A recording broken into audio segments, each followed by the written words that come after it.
जी, hello दोस्तों, मैं हूँ कमर चीमा। उम्मीद है आप लोग ठीक होंगे। दोस्तों, बहुत बड़ी डेवलपमेंट हुई है इंडिया के अंदर।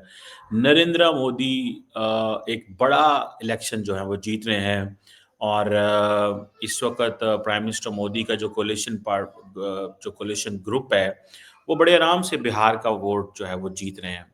और ये आप समझ लें कि Narendra Modi is still the most popular leader और बिहार जो है इज क्रूशल बिकॉज ये इंडिया की थर्ड मोस्ट पॉपुलर स्टेट है। तकरीबन 130 मिलियन लोग हैं यहाँ पे, जितना पंजाब जो सूबा है हमारा, जितना इतना कोई पूरा ये एक स्टेट है। और कहा जाता है कि ये जो पांचवा जो highest number of law makers हैं पार्लियामेंट में, यहाँ से जाते हैं। ठीक है जी। सो ये अगर इसका कंट्रोल ना रहता, नेपाल से इसका बॉर्डर मिलता है बांग्लादेश के साथ, बिल्कुल ये थोड़ा सा इसका फर्क है। अगर इसका वोट ना मिलता तो नरेंद्र मोदी की जो हिंदी हार्टलैंड की जो पावर स्ट्रगल थी वो खत्म हो जाती। ये हिंदी हार्टलैंड है। National political narrative Narendra Modi कभी भी ना बना सकते अगर ये चीज जो है वो सामने आती तो। देखिए, ये जो हिंदी हार्टलैंड है ना, ये नरेंद्र मोदी साहब की जान है इसके अंदर। याद रखिएगा, ऑलवेज रिमेंबर। और मैं आपको क्या बता रहा था कि ये जो नेशनल जो डेमोक्रेटिक अलायंस है, ठीक है, आप इसको जरा देखें। इन्होंने they have done wonders in so many ways कि ये अभी डिफरेंट सीट्स आ रही हैं और अभी डाटा आ रहा है। अब देखें, एक चीज़ तो ये होना चाहिए कि बिहार का बड़ा क्लियर मैंडेट मिला। मैंने आपको बताया fifth highest number of law makers जो पार्लियामेंट में जाते हैं वो यहाँ से जाते हैं। ईस्टर्न स्टेट है और जैसे मैंने कहा Hindi heartland, national political narrative को ये शेप करती है। और ये मोदी साहब का जो नेशनल डेमोक्रेटिक अलायंस कोलिशन है, ये बड़े आराम से वो जो 122 सीटों वो कर सकता है। और अब वो मेरे हाल है कि 170 सीटों तक से ज़्यादा लीड कर रहे हैं। एनडीटीवी का मैं देख रहा था, उन्होंने कहा जी ये 191 पे भी जा सकते हैं। ठीक है जी। और इसका मतलब पता है क्या है कि ये 70 और सीटें ले रहे हैं लास्ट इलेक्शन से। 70 और सीटें ले रहे हैं। बिहार का मैंडेट जो है ये बड़ा क्लियर है। मोदी साहब की जो भारतीय जनता पार्टी है वो दे आर गोइंग अप। ठीक है जी। और नाउ जो डेवलपमेंट है वो आइडेंटिटी के ऊपर कर रहे हैं। ठीक है जी। अब वो कहते हैं कि गुड गवर्नेंस चाहिए। सो मोदी साहब जो हैं उन्होंने बिहार के अंदर अपना ये जो कोलिशन शेप किया, उसके अंदर देन वो आप समझ लें कि वो अपनी गेम कर गए हैं। और जो पॉलिटिकल एनालिस्ट थे बहुत ज़्यादा वो समझ रहे थे कि बिहार इलेक्शन जो है वो मोदी साहब ने रिसेंटली $1 बिलियन के करीब वहाँ पे पैसा ट्रांसफर किया। मोदी साहब ने ये सितंबर के अंदर 853 मिलियन डॉलर, $1 बिलियन ही हुआ है ना, खवातीन को दिया एम्प्लॉयमेंट प्रोग्राम के तहत। वुमेन वोटर जो हैं इंडिया के अंदर वो एक बड़ा नंबर है। और जब आप खवातीन को पैसे भेजते हैं उनके अकाउंट्स में तो वो एम्प्लॉयमेंट प्रोग्राम के नाम पे तो वो तो वोट देती हैं। ये पाकिस्तान के अंदर बिलावल भुट्टो जरदारी की पार्टी भी ये करती है। उन्होंने भी ये रखा हुआ है। ठीक है जी।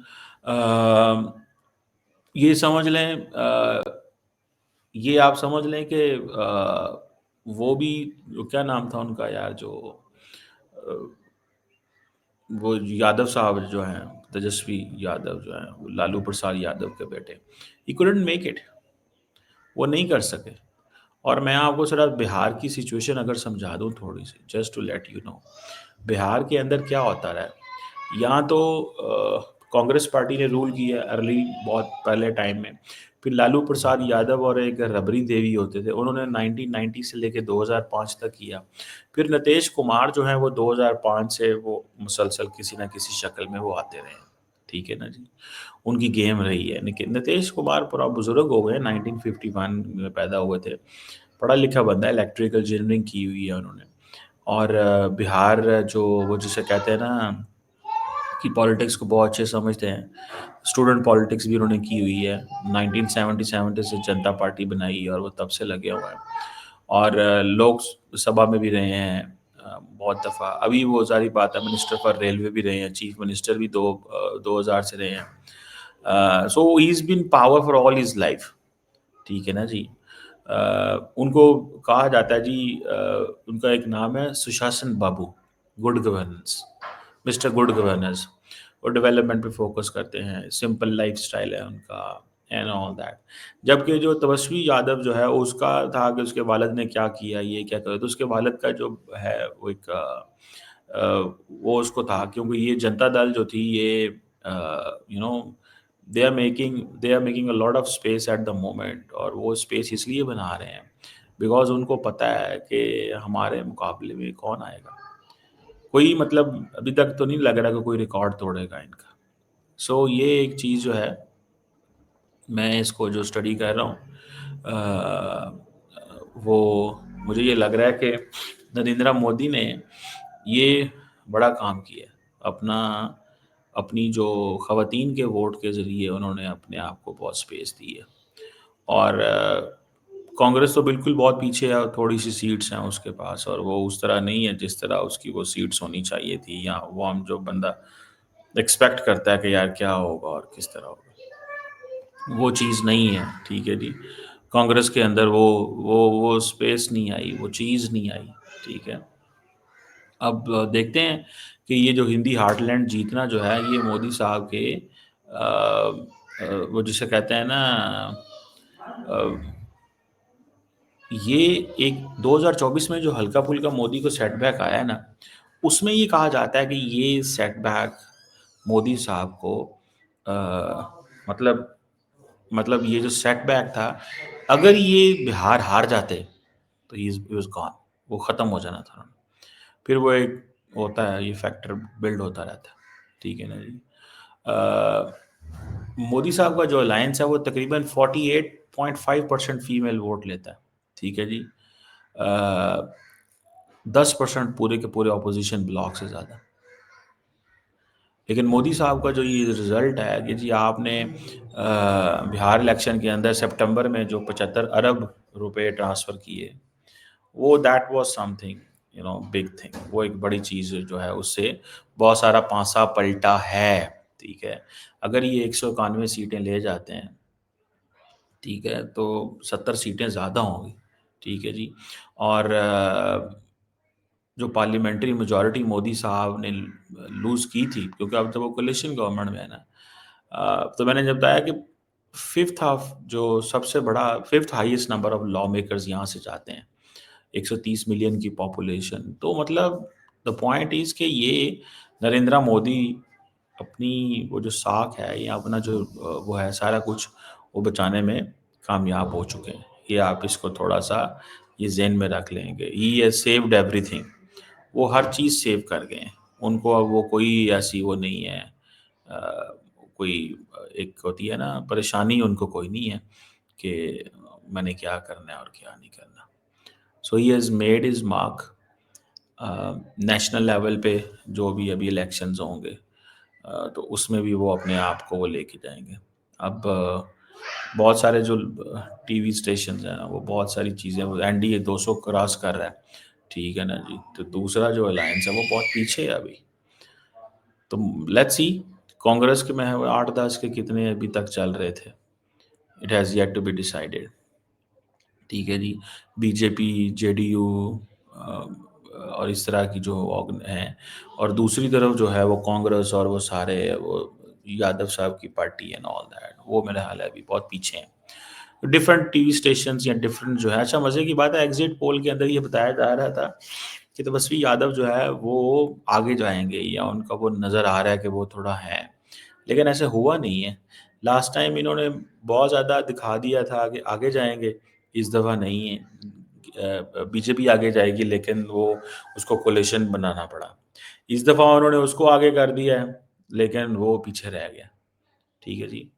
अब सुनने में ये आ रहा है कि जी वो भी सीटें जीत रहे हैं वहाँ पे, क्या नाम है उनका, हमारे असदुद्दीन अवैसी साहब की भी सीटें वहाँ पे हैं, वो भी जीत रहे हैं वहाँ। So it's something very interesting. तो नितेश बाबू जो हैं वो दोबारा लगता है चीफ मिनिस्टर बनेंगे कि नहीं बनेंगे, क्या होगा, दैट इज़ समथिंग। अब देखना ये है कि इसका ओवरऑल बीजेपी के कॉन्फिडेंस पे क्या असर पड़ता है। बीजेपी का कॉन्फिडेंस तो छत फाड़ के ऊपर जाएगा जनाब। वो उसको हु कैन बीट बीजेपी, वो कौन उसको, वो पहले ही नरेंद्र मोदी जो है वो नहीं कर सकते। तो मेरा ख़्याल है नरेंद्र मोदी जो हैं, उन्होंने सही पैसा लगाया इस दफ़ा भी। मीडिया पे तो वो ख़ैर लगाते ही हैं पैसा हमेशा, ख़वातीन पे भी अच्छे पैसे लगाए हैं उन्होंने। यानी कि अगर $1 बिलियन उन्होंने शे ट्रांसफ़र कर दिया ख़वातीन को, ठीक है जी, वुमेन एम्पावरमेंट प्रोग्राम के चक्कर में। वुमेन एम्पावरमेंट प्रोग्राम के चक्कर में मतलब नहीं कर सकते आप, ठीक है? तो उन्होंने ये महसूस किया कि ये क्या जो सिचुएशन है जो डेवलप होने जा रही है। You know that is something. मुझे नहीं पता अब क्या सिचुएशन बिल्ड होगी, क्या सिचुएशन बिल्ड होगी। लेकिन एक चीज़ जो है ना वो मुझे समझ आ रही है कि मोदी साहब की जो पॉपुलैरिटी है और मोदी साहब को जो थोड़ा बहुत नेशनल इलेक्शन में झटका लगा था, दैट झटका is over. He is into the game, he is into the game और वो अपना काम जो है वो करेंगे और ज़्यादा कॉन्फिडेंस से करेंगे। वो कश्मीर में भी अपना जो है ना डंडा सोटा मज़ीद चलाएँगे और जो रिसेंटली ये जो उन्होंने मेडूल्स वगैरह वाली गेम आई है सामने, ये भी इसमें भी वो अपने आप को थोड़ा-सा वो करेंगे, वो पीछे नहीं हटेंगे बिकॉज़ उनको पता है कि मुझे क्या करना है और क्या नहीं करना है। तो दैट इज़ समथिंग अगेन कि नरेंद्र मोदी साहब जो हैं वो अपना आप इसमें लीड करेंगे, वो समझेंगे कि यार मुझे मौका मिला है, तो मुझे ये सारा कुछ जो है वो करना चाहिए। बहरहाल इंडियन पॉलिटिक्स किधर जाएगी? और वो जो बंदा था एक यार वो जो एनालिस्ट बना था, एनालिस्ट से बना था, मुझे उसका आई फॉरगॉट हिज़ डिटेल्स। वो बड़ा उसने ये किया, उसने अपनी पॉलिटिकल पार्टी बना ली। लोगों देखें समटाइम्स जो है ना डिजिटल मीडिया के अंदर बहुत सारी चीज़ें जो है ना वो नज़र आती हैं कि शायद पता नहीं क्या हो रहा है। लेकिन मेरा ख़्याल ये है कि नहीं अ, नहीं ऐसे नहीं है, ठीक है जी। अब ये जो एनडीए है जिसमें भारतीय जनता पार्टी है वो जो जनता दल है और बाकी सारी जो हैं ये आप देखिएगा इन्होंने बड़ा अपनी स्पेस जो है तगड़ी बना लेनी है। और मोदी साहब ने वैसे ही कुमार को उसको किया और नीतीश कुमार को चीफ मिनिस्टर कैंडिडेट और वो नहीं छेड़ना चाहते थे, ठीक है जी। क्योंकि मोदी साहब को मरकज़ में भी तो सपोर्ट मिलती है ना और जो ग्रैंड अलायंस है उस बेचारे का तो कोई हाल नहीं है, राष्ट्रीय Janata Dal and you know all that. और तेजस्वी यादव जो है वो सुना अपनी कॉन्स्टिट्यूंसी के अंदर भी उसके लिए मसले मसाइल हैं। लेकिन उसकी जो सोशल मीडिया पे जो धाक थी, क्योंकि उसने कहा था कि मैं आपको वो दूँगा, क्या होती हैं, जॉब दूँगा, हर घर में जॉब दूँगा, हर घर में जॉब दूँगा। तो उन्होंने अपोज़िशन हुकूमत ने कहा कि तुम हर घर में कैसे जॉब दोगे भई, इतने लोग हैं, इतनी फैमिलीज़ हैं, ये झूठ बोल रहा है। तो उन्होंने ऐसे ही ये कहा, ठीक है। अब वो कह रहे हैं जी कि वो फ़ोर्स मल्टीप्लायर है। मोदी जो है इज़ अ फ़ोर्स मल्टीप्लायर। और ये जो वो जिसे कहेंगे कि ना कि ये अ, अब सारे मोदी के दोबारा गीत गाएँगे मुझे तो ऐसे लग रहा है और मीडिया भी डरेगा मज़ीद। मीडिया भी मज़ीद जो है वो डरेगा। मतलब और वो डरेगा इस तरह कि उसको पता है कि यार ये जो चीज़ है उसको ये पता है कि हर कीमत के ऊपर मैंने चीज़ों को सँभालना है। अब मीडिया जो है उसकी तो चीखें निकालेंगे ये, क्योंकि ये वैसे ही पावर में है और इनके they know how to use government resources को कैसे सही डायरेक्शन में इस्तेमाल करना है। जैसे उन्होंने ख़वातीन के हवाले से मैं बता रहा हूँ कि वुमेन एम्पावरमेंट प्रोग्राम में उन्होंने जो है वो अगर आपको अच्छे भले पैसे दे दिए, ठीक है, $1 अरब के करीब ट्रांसफ़र कर दिया तो आप देखते हैं। अ, उसने तेजस्वी ने अच्छा इलेक्शन लड़ा है, लेकिन बेचारे का वो कोई नहीं है पोजीशन उसकी कमज़ोर है और बहुत कमज़ोर पोजीशन में। उसको तो चाहिए वो, लेकिन वो के बाप का बेटा है, ठीक है जी, तो वो उसका यादव साहब का बेटा है, तो उसको थोड़ी-सी वो जिसे कहते हैं ना लालू प्रसाद यादव साहब का बेटा, तो उसको थोड़ा-सा वो एक है, वो नाम बहुत बड़ा है लेकिन वो गेम अंदर से जो है ना वो that is there. Uh, let's see क्या जिसे वो कहते हैं ना ये चीज़ें जो हैं वो they are there. Let's see. But मैं I can simply tell you कि नरेंद्र मोदी साहब अब मज़ीद ताकत में आएंगे, वो अपने रिसोर्सेज मज़ीद लगाएंगे, सबको टाइट करेंगे। और उन्होंने तो नहीं टाइट करना होता, पीछे अमित शाह ने करना होता है। और मीडिया उनके कंट्रोल में है, वो अपना नैरेटिव बनाएंगे और इसको सही टका के वो करेंगे। और उन्होंने बड़ी मेहनत की है बिहार इलेक्शन पे। अब उनको क्रिटिक्स कहते थे कि भाई ये पहलगाम वाक़े के बाद पहलगाम नहीं गए, ये कहाँ चले गए हैं, ये बिहार चले गए थे इलेक्शन, और वहाँ से जाकर उन्होंने पाकिस्तान को वार्निंग दी, हम पाकिस्तान का ऐसे कर देंगे, पाकिस्तान की वैसे कर देंगे, पाकिस्तान को छोड़ेंगे नहीं, हम ये है पाकिस्तान की यूथ को जो मैं टारगेट, मेरी गोली तो है। तो वो सारा कुछ जो उन्होंने वहाँ पे किया, तो वो नरेंद्र मोदी मुझे ऐसा लगता है he doesn't waste his time, और उसको पता है कि जिधर जाके जो चीज़ बननी है उस चीज़ का फ़ायदा उठाओ, ना आगे कुछ दाएँ बाएँ की चीज़ें जो है ना वो ज़रूरी करते हैं। So let's see what comes in his way, but he is the most popular leader as of now.